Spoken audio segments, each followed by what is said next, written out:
The Locust King was infuriated by this human posing as a monster. He had no choice but to wipe this scum from the face of existence. Blood Raven smashed into his face, destroying the Locust King once and for all. Shao truly wished the battle could have went on longer. It had been so long since he was last able to just let loose. But sometimes that's just the way things are. A god-chosen monster has been defeated. This monster is a demon god. Treacherous wisdom.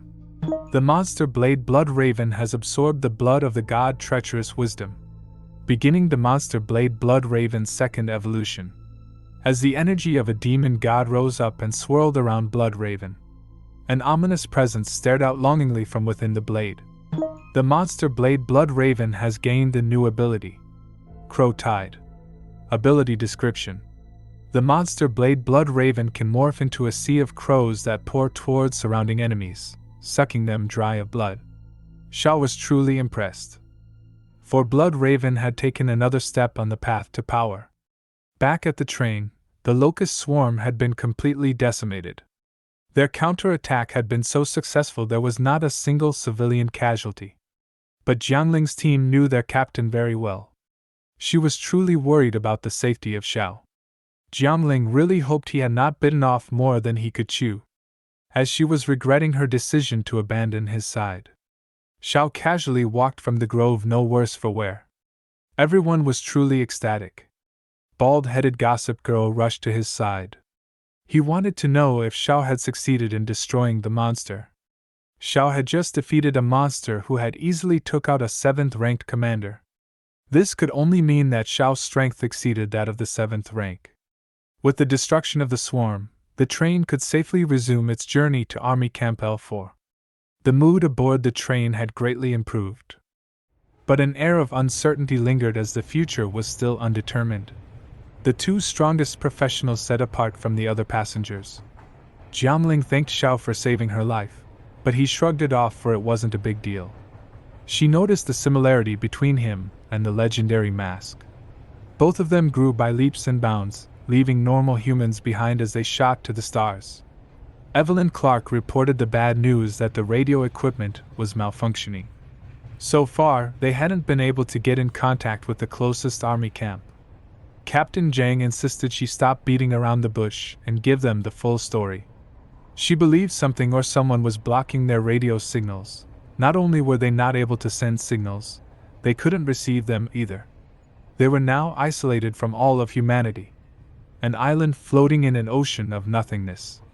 Shao's system was giving him a daunting task with a reward that was equally frightening. Monster's Path. Main task. A sea of monsters. Task description. The descent of an unprecedented sea of monsters is imminent on the repelling monster front. Every last corner will be scorched by a war led by the monster god himself. Task objective. Exterminate the sea of monsters. Task reward. Partial evolution into a demon god. Shao wasn't sure such a path was something he was interested in taking. As the next day rolled around, the train finally received a transmission from Army Camp L4. Evelyn Clark was sure there wasn't a signal yesterday. Captain Jiang believed her and felt something nefarious was afoot. Evelyn Clark wasted no time explaining their situation to the army camp. They had received her signal and advised them to make their way to Army Camp L4 post-haste, and they would receive protection upon arrival. The news was a blessing to the train. As their fuel supply was severely depleted, they would have no problems refueling and deciding their next course of action moving forward. Everybody aboard the train was ecstatic. L4 will be a safe place for all the civilians to start a new life. And the soldiers were very much looking forward to some R&R. But before their new hopes and dreams could settle in, another message came over the radio receiver. It informed them not to trust Army Camp L4, and that the army camp had been taken over by monsters. Everyone was stunned by this. Up until now, none of them had ever seen an intelligent monster. But the captain disagreed. In recent days, she has seen plenty of signs of this. The crocodiles and their ritual totem, and the Locust King's Trojan horse. At the very least, those were two signs of monsters imitating humans. The captain took over the radio. She insisted the whistleblowers give them more information about the army camp. They explained that they were survivors of Army Camp L4. 2 days ago, a large number of monsters overran the camp. The monsters that attacked them were intelligent and used trickery and deception to enter the camp. Because of this, their commander and 3/8 rank professionals all perished. They insisted that they should not believe Army Camp L4. They had set up a temporary camp northeast of the army camp and passed over the coordinates so the train team could reach them. After such news, the captain felt it best not to talk over the radio any longer. And the choice was most definitely a good one, seeing as how whoever on the other end was desperate to get in contact with them. They continued to transmit over and over, begging for them to respond. This was a tough decision. There was no way of knowing who was telling the truth. Everybody on board the train had their own opinion. Some believed the temporary camp story, and some believed they were the monsters. In the end, the captain asked Zhao's for his thoughts. His opinion was they were both lying, and there would be a trap at either location. In his past existence, the rapid downfall of the repelling monster front was attributed to certain monsters being enlightened by the deceptive wisdom of the demon god. This enlightenment bestowed upon them intelligence and cunning that rivaled those of human warriors in every aspect. Guided by the crafty god's chosen ones, the monsters unleashed havoc. They adeptly disguised themselves, deceived humans, and even enslaved them, turning them into their obedient followers and compelling them to commit countless crimes. Humans, who had never regarded monsters as intellectual equals, were taken by surprise and gradually lost control over vast territories. Land after land slipped from their grasp, leaving them at a disadvantage.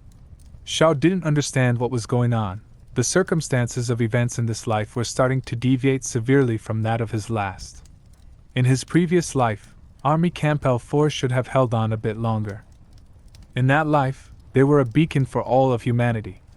There could only be one reason for this.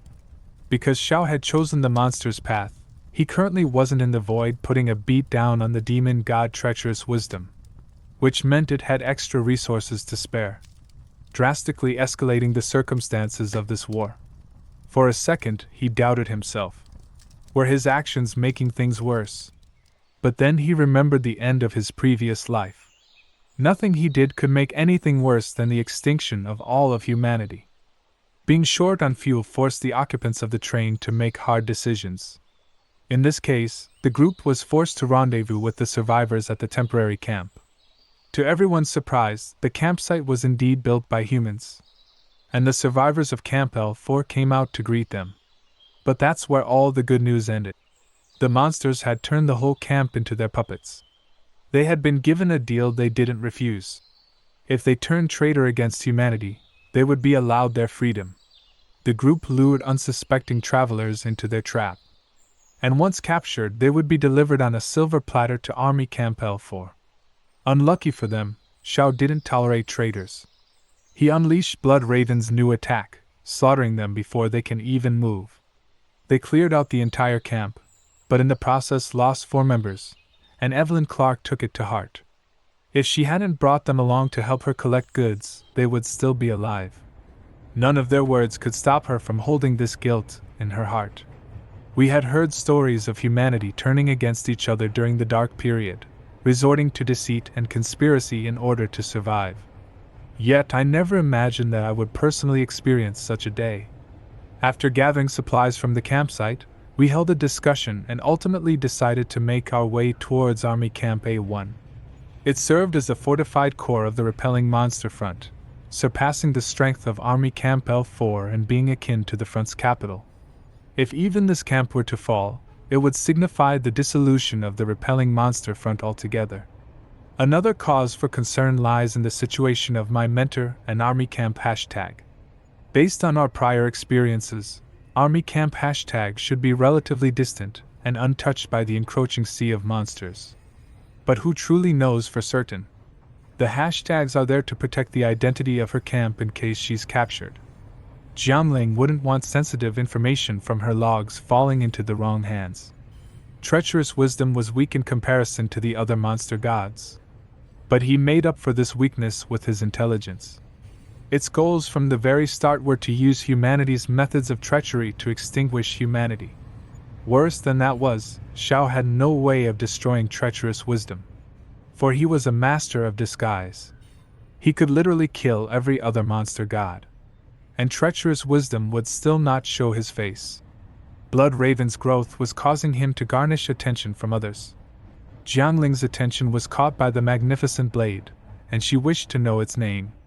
Shao explained that its name was Flying Raven, and it was a gift from a friend. Jiangling exclaimed. If only she had friends like that.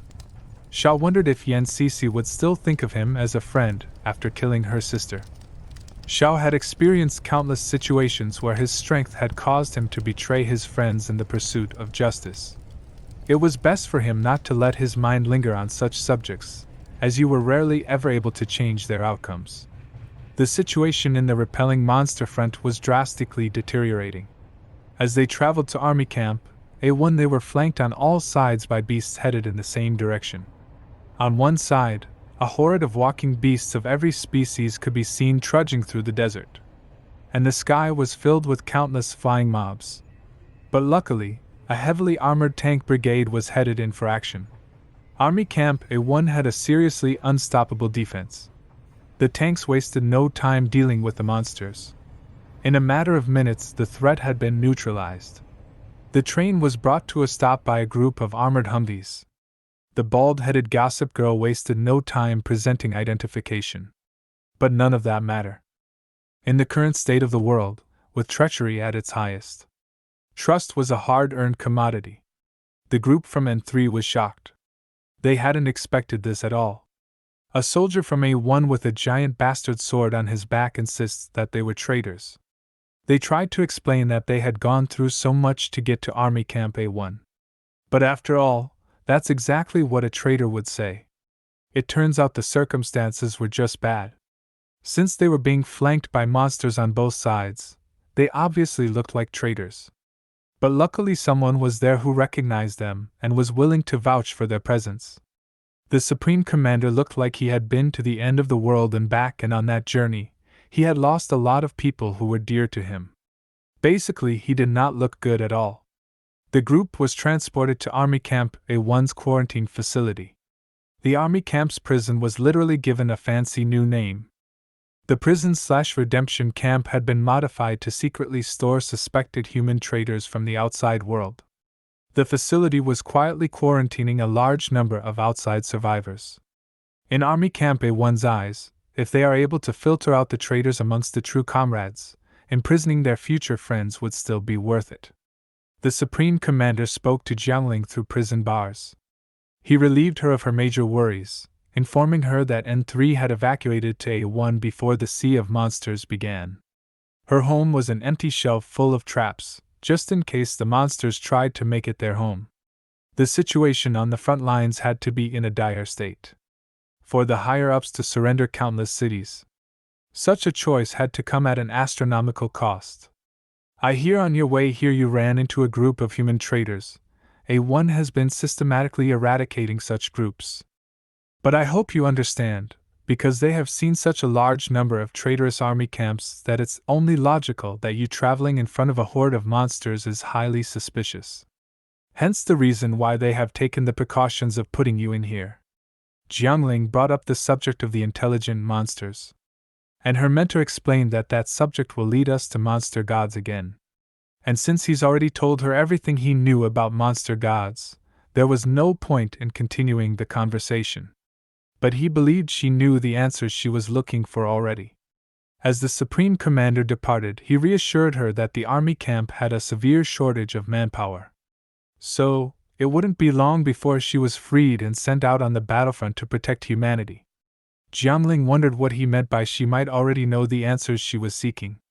Shao was spending his time in prison wisely. He was coming up with a plan that would change the course of the Sea of Monster incident in the favor of humanity. So far his plan involved an inactive volcano that was currently being used as a hot spring. But the TV interrupted his planning. What looked to be a bunch of high-level traitors were having a news conference about how they had come to the front lines personally to orchestrate the turnaround of humanity. They were reassuring the fighters on the front line that the Federation had their back and was here to lead them to salvation. Jiangling couldn't understand why the Federation felt the need to strut around in everyone's face. The only good thing about these Federation members were that the weakest among them was rank 8. So if they would roll up their sleeves and get on the battlefield, they truly would be useful. But she was sure that would never happen. Within hours, the two of them were freed from prison. Their quarantine had been cancelled and they were officially being given a full squadron to command. Time was of the essence. Their weapons were immediately returned to them. They were being deployed before the day was out. Xiao really didn't care what the reasoning behind this turn of events was. He had a plan to orchestrate, and there were things he needed to complete it. First, he asked for the assistance of the civilian Evelyn Clark. His handler had no problem with this. His job was to equip them and get them on the battlefield as soon as possible. To no one's surprise, they were being handed a group of prisoners as their squadron. Turns out the redemption camp was the only men left who could be assigned. All the professionals had long departed for the battlefield. The handler tried to insist that there being over 100 of them was a good thing. They could command them as if they were sending lambs to the slaughter. But Jiangling didn't see this as a crutch, to her it was a bane. The redemption squadron had little fighting ability and zero morale. And none of them had the ability to follow orders. Having so many of them would only lead to chaos. The handler, being used to solving problems, furnished her with a box of walkie-talkies. Like that was going to whip the prisoners into shape. While Jiangling complained, Xiao loved the idea. The walkie-talkies were exactly what he needed for his plan to come to fruition. The handler was happy that someone understood him. Because of the strength the two wielded, they were being given privilege. The privilege to choose where they died. The handler explained that the northwest perimeter of the front lines were in such a bad state that the higher-ups had already conceded it to the monsters. Their privilege allowed them to pick an area far from that battlefront. With a smile on his face, Xiao announced that that sounded like a good place to start. Zhao's actions had confused the handler. He figured he should explain in more detail what was happening in that region of the monster front. You're requesting to be sent to the most dangerous area in the repelling monster front. That area is being controlled by monsters on 3 sides, and humanity is barely hanging on to the repelling monster front side. Xiao explained that that was exactly the reason why he chose it. But in exchange for them going there, he was going to need a few extra items. He was going to need 20 military maps of the area and a very particular number of miniature nuclear devices. He almost forgot he also needed tripwires. Jiangling backed Zhao's decision. She inherently understood exactly what Zhao's plans were. The handler had warned them that he wouldn't be taking any responsibility for their failures. He promised to do his best to get the items requested. And if they were all done here, they should take their teams and head to the transport fleet. They will be sent off to the battlefront immediately. Zhao's plan was simple. He needed willing soldiers, and the best way to turn the trash he received into what he needed was to forge it in the pits of hell. By dropping the prisoners into an unwinnable situation, they'll be forced to do exactly what he said to survive. And if they succeeded with the missions he set for them, a snowball effect would happen, and he would be left with willing soldiers. Jiangling wondered if such a plan would truly work, or would they be left in an unwinnable situation with death as their only option. 2 hours later they had reached their destination, and Evelyn Clark knew this was going to be the day she died. How would a bunch of prisoners survive, let alone put up a fight, in the fiercest area of the front lines? The group didn't even have reinforcements from the outside world. Zhao's simple answer to her was, if you never take the first step, you're already a failure. Evelyn would rather be a failure and alive than dead any day of the week. Regardless of her feelings about the situation, she shouldn't have any problems accomplishing the tasks that he set for her. As he passed her the map with the locations that he needed her to install the tactical nukes, he realized it was time for the pre-show to begin. The prisoners were done taking orders and it was time for their liberation. Xiao walked up to them and assured them that the looks in their eyes pleased him. The biggest one among them readied his gun and stepped up to Xiao, determined to put him in his place. He insisted they weren't in the prison anymore, and things were going to change. They had no problems letting Xiao go, but they would be keeping the two sweet things over there. Too bad he had chosen the wrong person to look down on. Jiangling disappeared before his eyes, and when she reappeared, her spear had been plunged into his chest. Then she asked Xiao if he objected to her killing just one. He had no objections, but next time she should ask permission instead of forgiveness. She slung the trash off her spear and put on a display so the others knew what they were dealing with. Her lightning show had the intended effect of calming them all down. Xiao explained they had two choices. They could either follow his orders or die. For their sakes, he warned them that escaping was not a wise option. They were surrounded on 3 sides by monsters, and on the 4th side was the Federation. And coincidentally at that moment circumstances sealed the deal. A battle took place where the humans were wiped away in an instant. Things had changed. Now they were surrounded on all 4 sides by monsters. This was officially a suicide mission. The group of prisoners whined about their circumstances, which was perfect. They only had one choice, which was to follow his orders and create a miracle which would allow them to see another day. While the prisoners stood there stunned, Xiao went ahead with explaining the operation. 10 people to a group. Each group gets 1 walkie-talkie and 1 military map. Shut off the public channel. Each group is only allowed to report their situation to me and can only follow my orders. Remember, this walkie-talkie is more important than your life. You can die in the fighting, you can be surrounded by monsters, but you must ensure the safety of the walkie-talkie no matter what. Groups A to E, head in the 9 o'clock direction. Groups F to J slowly advance in the 1 o'clock direction. Xiao continued on in this exact manner. He assured that Evelyn was ready to go before they moved on. She let him know that she was a mechanic first and foremost, but she shouldn't have any problems completing such a simple job. With that, the operation started in earnest. Group B reported they had encountered monsters. As they stared on at the monsters ahead, they knew their death was assured. Xiao wasted no time handing out orders. Group B retreat 300 meters to the southwest. Then he commanded Group D to advance 200 meters to the northeast. When they got to their locations, they were to throw their tactical grenades. As soon as they were done throwing their grenades, they were to advance to the northeast, where a group would be waiting for them. They had no idea how he knew the monster's exact location. But since they were all in such a bad situation, they had no choice but to follow his orders. As Group D arrived at their assigned location, there was indeed a mob of monsters waiting for them there. Even though they were surprised, they did as ordered and threw their tactical grenades.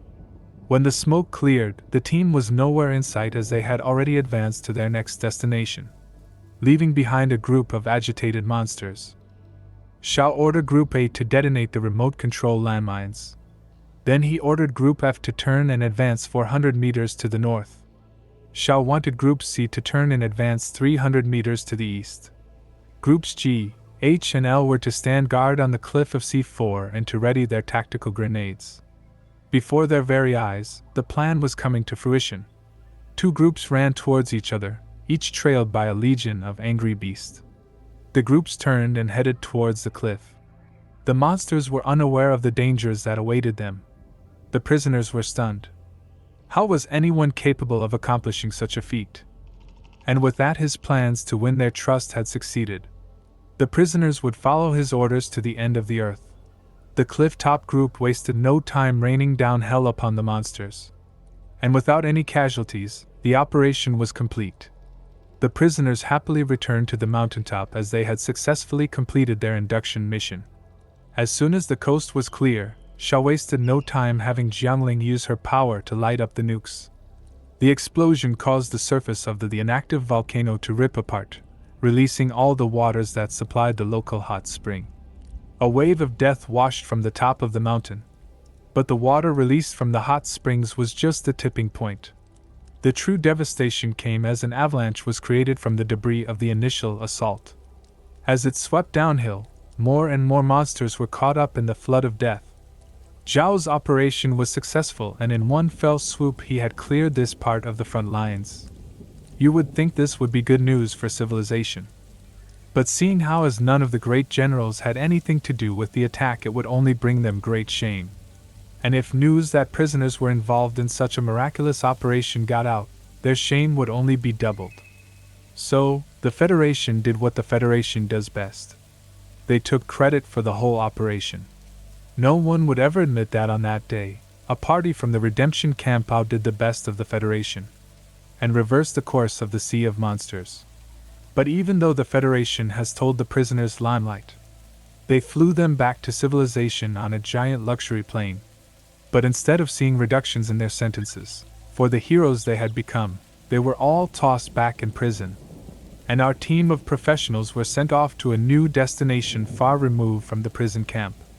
As the news reached the prisoners that the Federation had completely robbed them of their success, the group became rambunctious and upset, but before a riot could break out, the prison guards wasted no time putting them all down. Army Camp A1 Commander-in-Chief lived in a luxury residence on the front lines.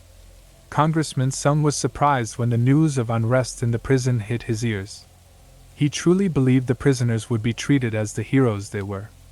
For them to be treated so well to only be casually wiped out was a devious game indeed.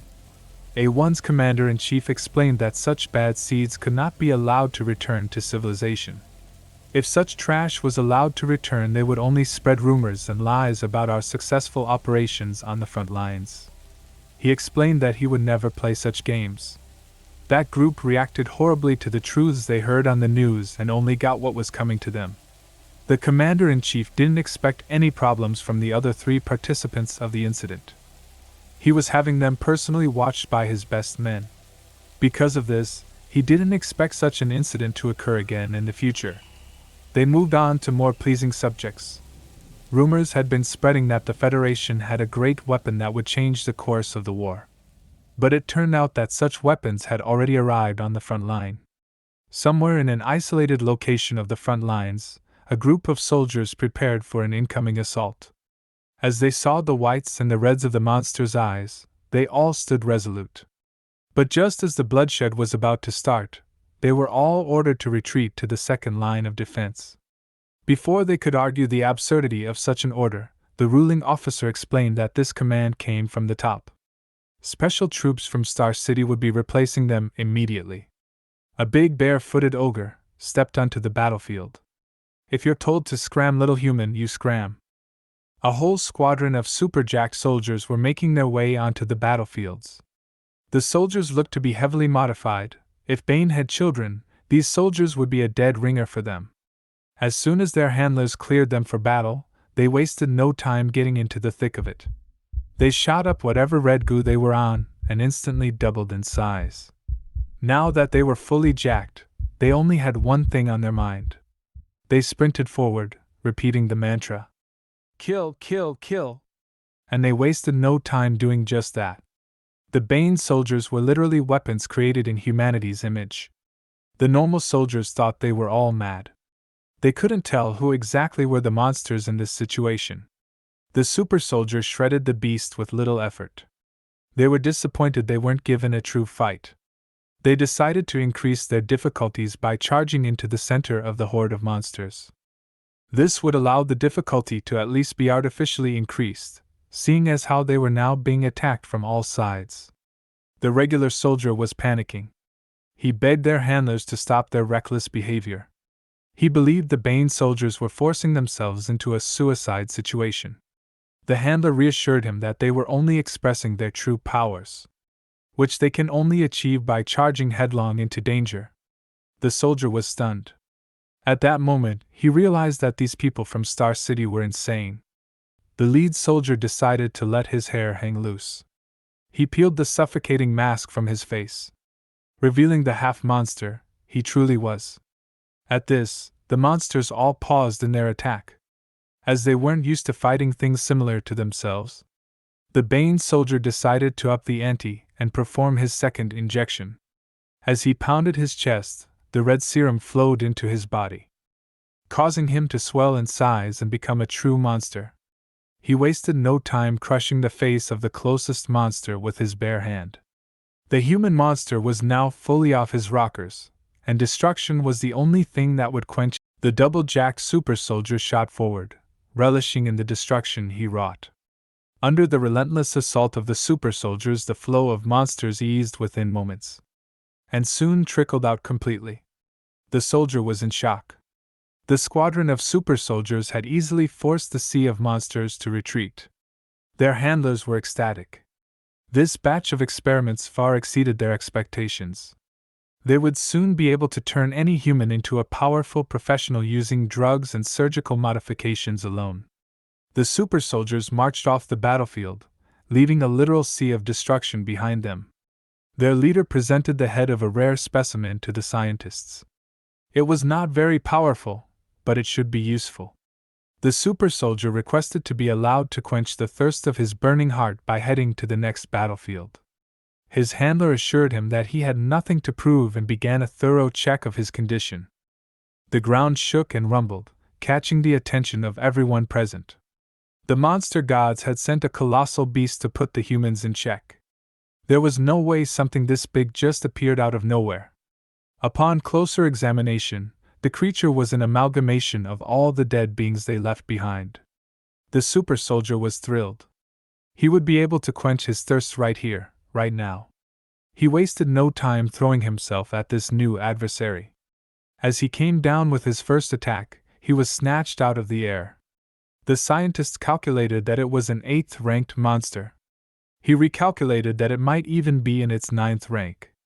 He knew that this was bad news for his experiment. He ordered the super soldier not to inject any more red goo. The world wasn't ready for the sight of such an action. The super soldier wasn't interested in dying on this battlefield. He would inject as much as it took to secure his survival. He swore to kill anything that came into his path as he pounded on his chest. The serum flowed into his body, rapidly increasing his size. But the action turned out to be a bad move as the monstrosity's hands refused to yield. Before the eyes of everyone, the super soldier became unrecognizable. Even though he was becoming a very powerful monster, it just wasn't enough. He did his best to force open the monster's hand, but it held tight. Eventually the colossal beast bored of such games. With both hands it crushed the super soldier, showering the battlefield with its tainted blood. The scientist stood there in shock. He could clearly see that this beast took pleasure in its actions.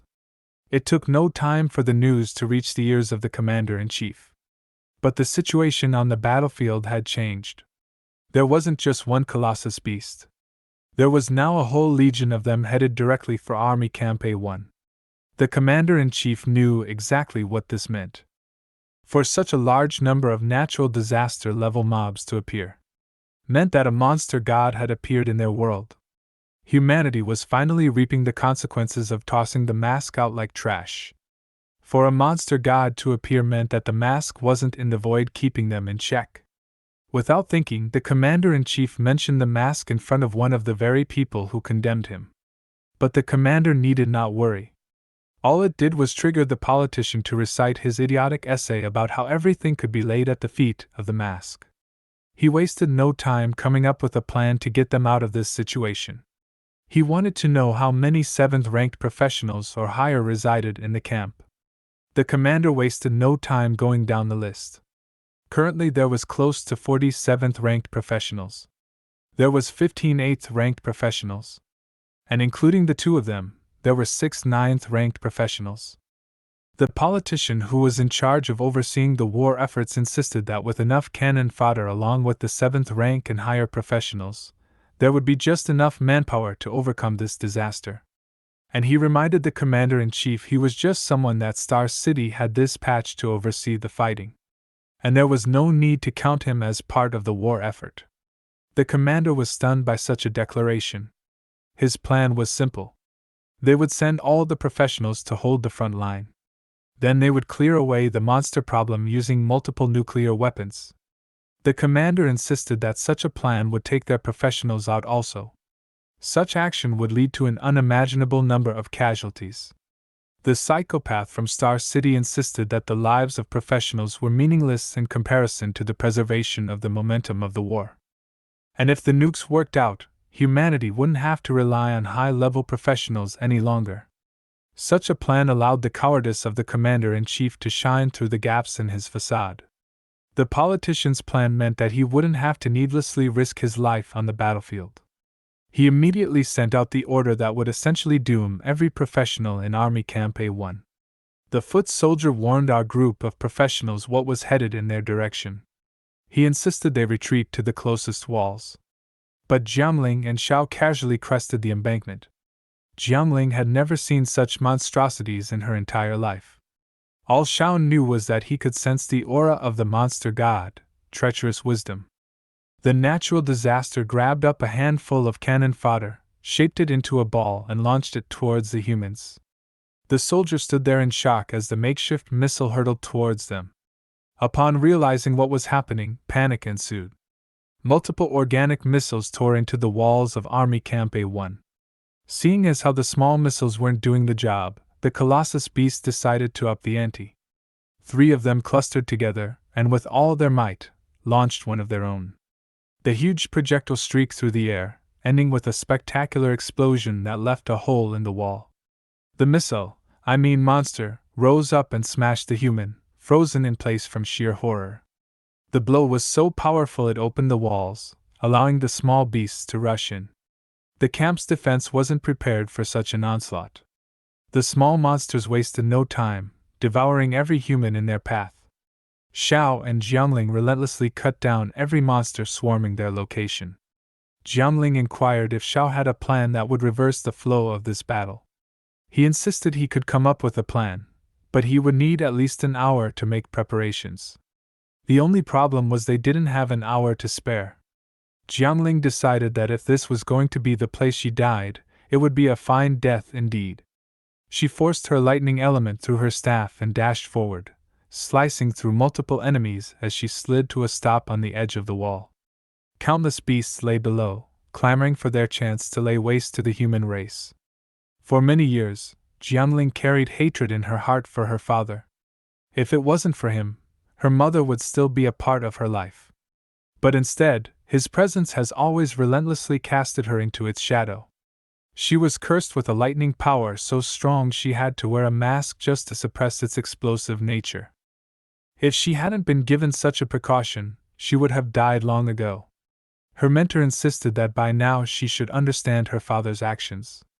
But the truth was, whether it was the past, present, or future, she could never and would never understand why he decided not to rescue her from the sea of monsters. She guessed it was time for her to pay a visit to hell and asked him that question face to face. As purple lightning arced uncontrollably off her body, she stepped over the edge of the wall.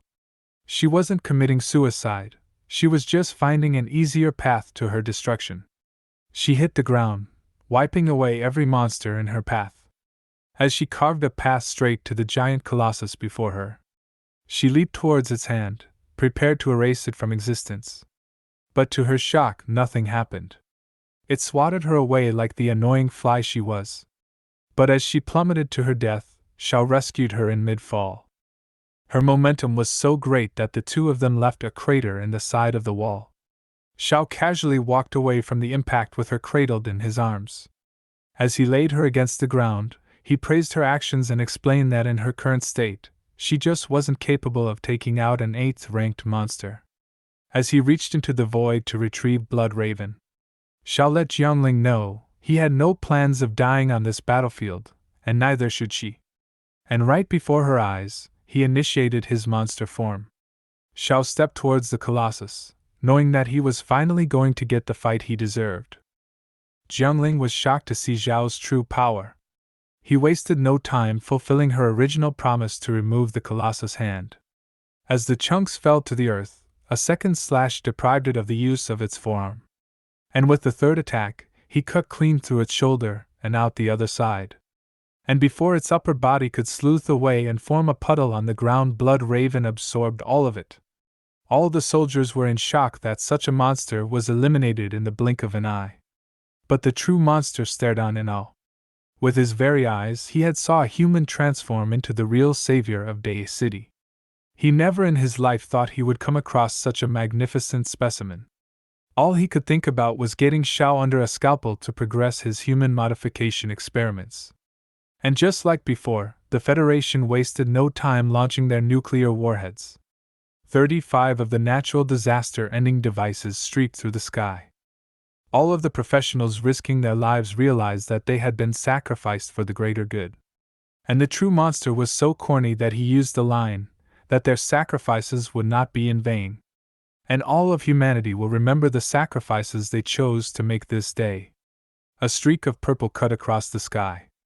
And literally before their very eye, treacherous wisdom appeared. The politician was furious. How was this even possible?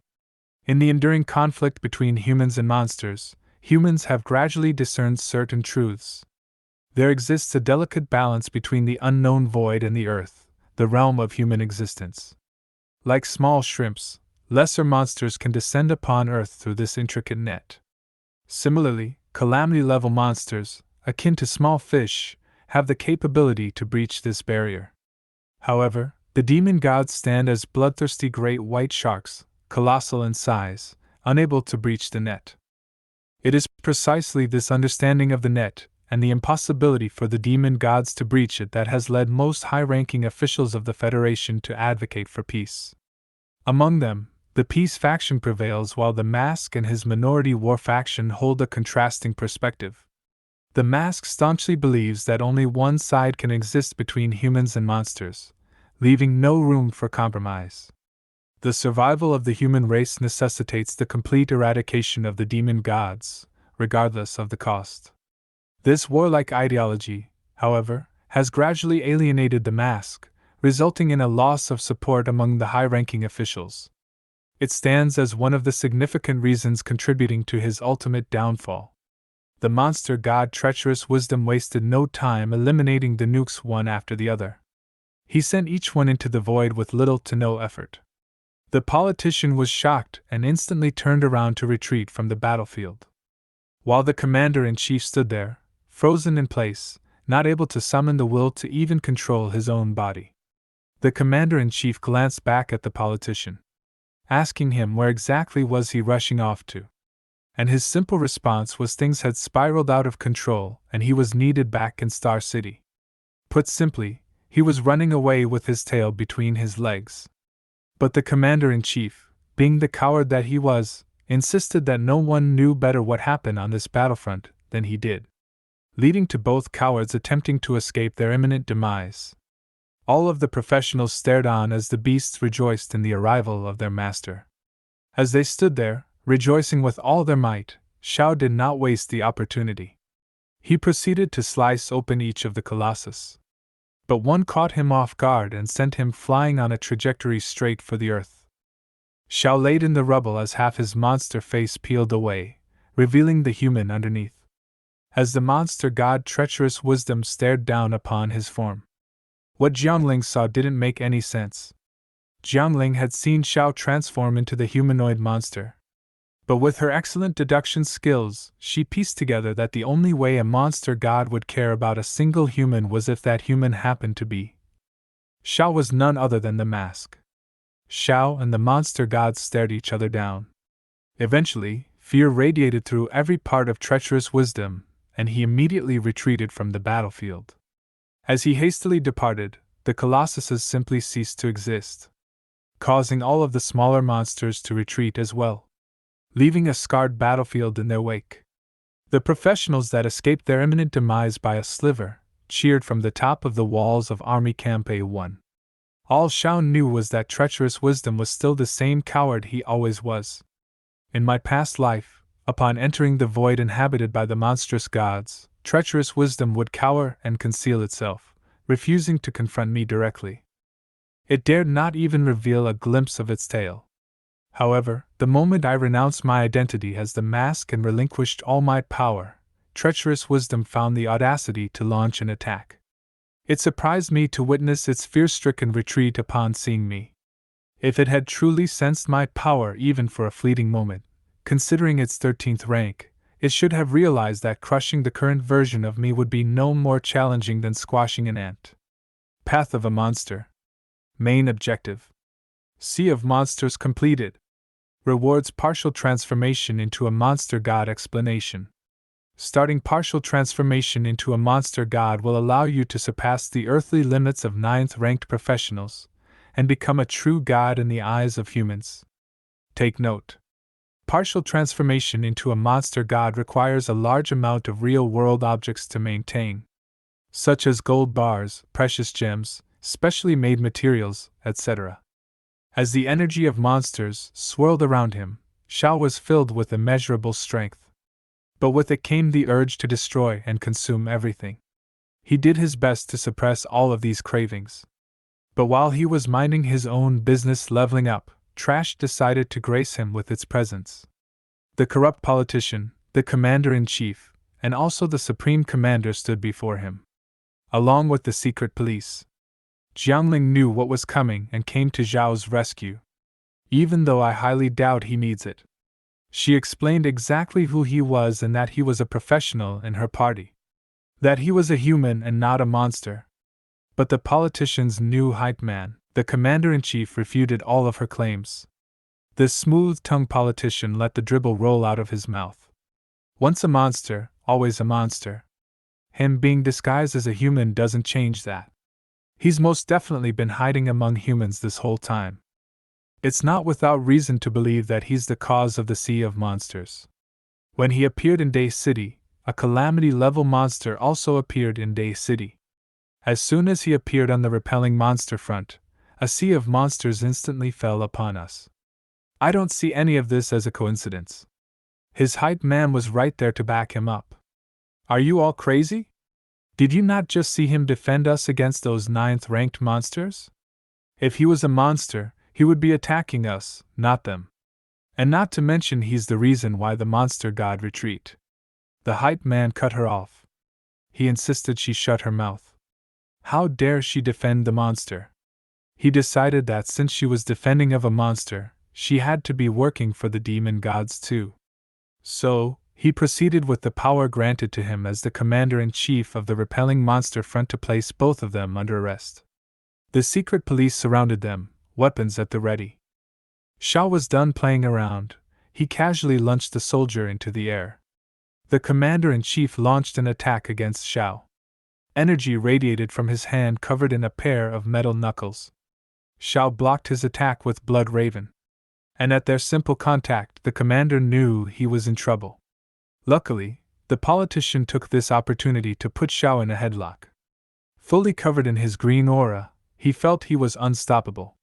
Shao broke his grip and slung him over his shoulder, immediately piercing him through the chest with Blood Raven. As his arterial blood scattered across the ground, Shao turned his attention to the commander-in-chief. The coward-in-chief tried to escape, ordering his underlings to throw away their life. Blood Raven surrounded him on all sides. Zhao's mere presence frightened him to his core. He shouted that Shao was a traitor, and what did he truly believe he was going to accomplish? Since you believe me to be a monster, I might as well act the part. Shao proceeded to slash him through, leaving nothing but a blood stain in his wake. The Supreme Commander shot forward, taking a knee before Shao. Army Chief, I apologize for not helping you take out that trash. The Supreme Commander proceeded to explain that while his eyes were not in the best shape, his sense of smell and hearing are very sensitive. Because of that, his perception level is very high. So he knew Zhao's identity from the very start. How could he of all people ever mistake the identity of the mask? Your true followers have been waiting for your return. We will march upon Star City and slaughter any congressman that stands in our way. We will take control of everything that rightfully should have belonged to you. Armies across the world will pledge allegiance to your name. I doubt you understand the countless number of souls that have always been on your side. In the past, you shrugged off the mantle of power that belonged to you. But I believe you've changed and will step up and lead us to victory. Not just against the human trash, but the demon gods themselves. As the Supreme Commander looked down, Shao blasted into the air, retreating from the situation. Through the united efforts of the repelling monster front, with the invaluable support of troops from Star City, the Federation has achieved an extraordinary victory on the front lines of the human-monster conflict. In this epic battle, we obliterated millions of demons, including a remarkable feat of eliminating 6 7th rank, 25 8th rank, and 12 9th rank demons during the decisive encounter at Army Camp A1. While the Federation did bear the weight of casualties in this grueling struggle against the sea of monsters, the significance of these sacrifices becomes apparent when one considers the resplendent outcome of this battle. It is through these selfless sacrifices that the human race has been persevered, paving the way for the glorious situation we find ourselves in today. However, amidst the vastness of this conflict, an unprecedented occurrence emerged. Traitors and turncoats infiltrated our ranks, sabotaging our efforts from within, resulting in substantial losses for the monster-repelling front. Faced with the monstrous threat, certain individuals willingly betrayed their own kind to secure their wretched lives. They turned their weapons against their fellow humans, inflicting unnecessary death and injury upon the unprepared and unsuspecting. Ramblings spread amongst the crowd. They had no idea monsters could disguise themselves as humans. They wonder how many were out there. The president of the Federation silenced them, and paraphrased his previous speech. Amidst this glorious battle, a vanguard of brave warriors emerged, selflessly sacrificing their lives in the name of humanity's survival. Among them, a disheartening revelation unfolded as we uncovered individuals whose alliances were tied to the very monsters we fought against, a treacherous act of infiltration orchestrated by the enemy. However, amidst this complex situation, a small faction of humans willingly aligned themselves with the monsters, acting as their loyal lapdogs. Rest assured, we are resolute in our determination to expose these traitors and bring them to justice through fair trials and rightful verdicts. The Federation remains steadfast in its commitment to uphold truth and integrity, ensuring that no false accusations tarnish the process. Not a single criminal will be allowed to evade accountability, as we stand firm in our pursuit of justice. As the crowd cheered, the news reporter noticed an individual standing on the building nearby. They scanned towards Xiao, waiting for his presence to be discovered. The civilians in the crowd panicked and began to scatter in all directions. The foolish secret police attacked. This was their turf, Star City. Xiao countered each of their attacks, avoiding killing a single soul. As they continued to attack him, he slowly approached the stage. The Federation president, consumed by paranoia, instantly recognized that familiar silhouette. It was unmistakable. This figure belonged to Xiao Qiu, a person he knew all too well. In the past, they had fought side by side, as comrades and friends. Yet they had also stood on opposing sides when Xiao Qiu faced impeachment. The president couldn't help but wonder how Xiao Qiu viewed him now. Did he see him with the same disdain? After all, how could the current version of himself compare to the revered mask? Xiao Qiu was the embodiment of a hero, loved and respected by all.